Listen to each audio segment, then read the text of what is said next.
J'ai pris le temps d'observer ce débat. En tant que scientifique et juriste, je note que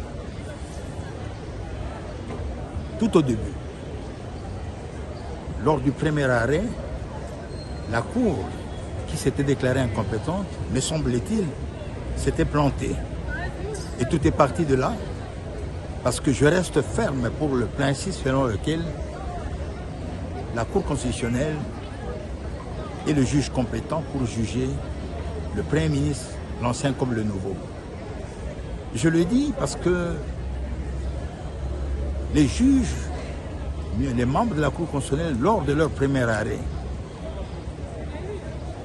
s'étaient comportés plus en constitutionnaliste qu'en pénaliste.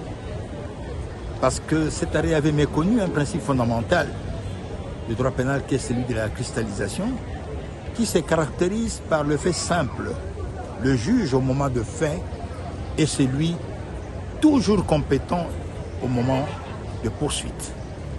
Et ce principe ayant été méconnu par le premier juge de la Cour constitutionnelle, a soulevé justement toute cette polémique et tous ces allers-retours qui nous ont amenés à ce point. À ce jour, je note qu'il y a eu une jurisprudence et que la jurisprudence, en principe général de droit, est une institution qui est permise par toutes les juridictions. Ça signifie toutes les juridictions sont autorisées à revirer leur jurisprudence.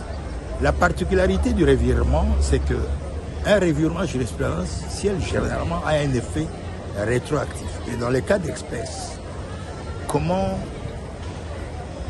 cet arrêt dit de principe de revirement peut être rétroactif? Le débat reste ouvert, mais moi je reste sur le principe. Je prends les deux arrêts de la Cour constitutionnelle, je les fonds en un seul, en rappelant le principe selon lequel le juge au moment de fait est celui qui est compétent au moment des poursuites. C'est-à-dire, l'ancien Premier ministre peut être poursuivi aujourd'hui par la Cour constitutionnelle pour les faits commis au moment où il était Premier ministre ou à l'occasion de l'exercice de ses fonctions de Premier ministre. Je reste sur ce principe de cristallisation qui est un principe fondamental de droit pénal et qui respecte l'autonomie du droit pénal. Et je pense que le juge constitutionnel a, comment dirais-je, décidé à examiner, s'est prononcé sur une matière pénale.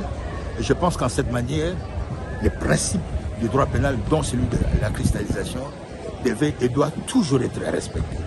Et je vais terminer en disant que cette position que je viens de défendre est consacrée par la jurisprudence de tous les palais de justice.